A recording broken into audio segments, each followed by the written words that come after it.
You speak of that. I believe it's the four or the five principles: the sattvic money, the sattvic Yes, food, the mind. yes, Could you yes. elaborate a little bit on that for the people listening as well? What you mean by that? And there are four energies. In Hindi, the words are very beautifully connected.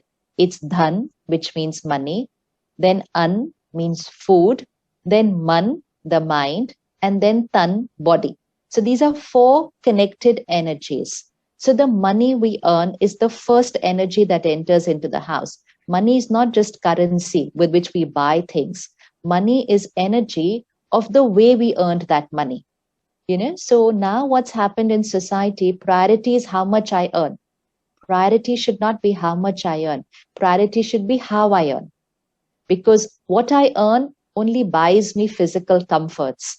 How I earn affects my mind and the minds of my family, because that money is used to buy the food, it's used for the education of your children. So money should be earned with blessings, which means ethical working, right working, being compassionate to people who you're working with. You can't just shout at people and get work done. Then you will have their pain coming with your earning every day.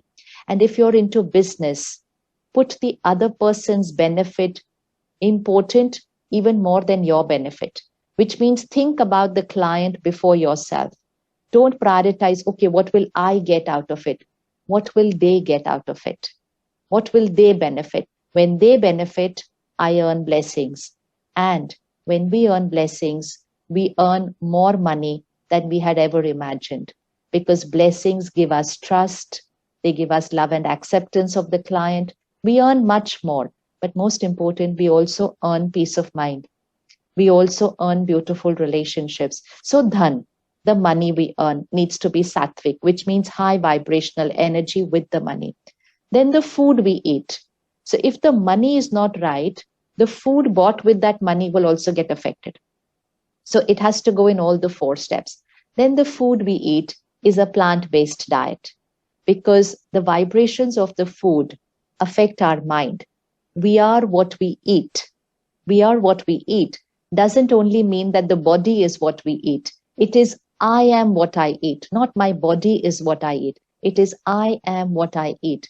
Again, in Hindi, the line is simpler. It is Jaisa an Vaisa man, which means as is the food, so is the mind. It's very clear. As is the food, so is the mind. So food is not just nutrients, minerals, vitamins, carbohydrates. We're so conscious about the minerals now that and all the proteins that we are consuming, and we have a diet chart, which is good. But food is not just nutrients. Food is vibration. So when we have an animal-based diet, we just need to go and look at a video online to see what the animal is going through before they come on our plate. We will know the vibration of the food. There is hurt, there is pain, there is helplessness, there's hatred, then there is fear, then there is violence, and then there is death. These are all the emotions that are getting created. And then there's death. Death can never give health.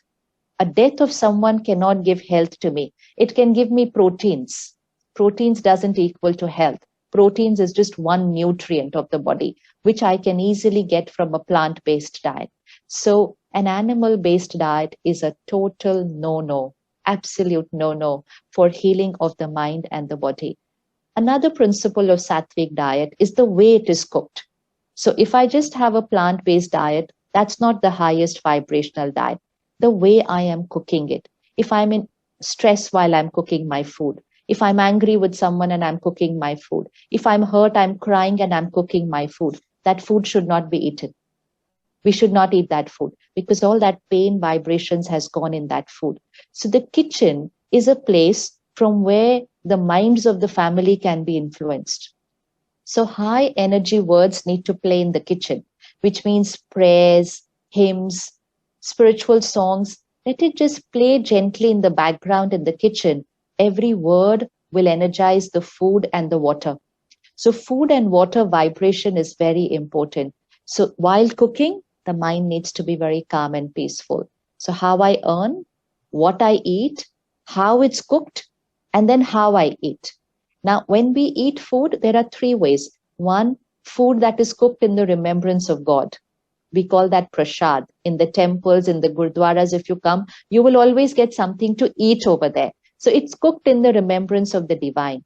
Second is food that is cooked in the remembrance of the family. Oh, my children will eat this, my spouse will eat this. We love for the family, we are cooking.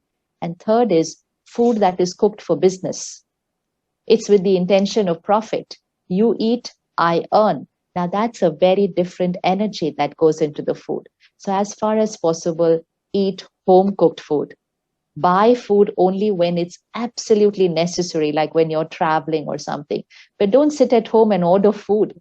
Nobody orders food sitting at home, but that's what we've started doing nowadays. We order food. So we are eating a lot of food which is cooked with the intention of profit, which is cooked for business, not the best vibration for the mind. And we don't know who's cooking. What is their state of mind while they're cooking? That will also affect my state of mind. So how it's being cooked is very important. And third, how to eat. Make it a culture at home. No phone, no TV while eating. We're not going to have the plate in one hand and the remote control of the television in the other hand. Eating is not some side business. Eating is like a ritual for energizing the mind and the body. So mindful eating practices, not distracted eating. Nowadays, little kids, even 2-year-old children, the dinner plate and a screen stand there. They're watching cartoon shows and they're eating. They're practicing distracted eating from that age of 2 and 3. This is another thing that you will see after 20 years, how it will affect their mental and physical health. So mindful eating practice, no phone, no TV, no arguments, no problem discussion if you're eating with people, no business talk while you're eating, none of these things while we are eating. Just connect to the divine, radiate that vibration of purity and power in the food, silence eating. As far as possible, silent while eating. Or if you're with people, just happy, light conversations. Just remembering whatever we are talking, the food is absorbing it. And what the food is absorbing is going to become my state of mind and my state of the body. So we are not going to discuss politics while eating, problems while eating, COVID while eating. All this cannot be discussed with the food. Yeah, it's wonderful. The more I listen to you, the more I think of, the importance of living in the moment, teaching Yes. our young children, because of things that we see like anxiety and depression, Yes. that the more opportunity they have to have those positive vibrations within themselves and understand them in that moment, the impact that will have on their positive outlook during the day, their mental health going forward. I mean, they're wonderful, wonderful thoughts, and you put them together so eloquently, so beautifully, and you can't argue with them. They're fundamental, really, to who we are, and our spiritual health.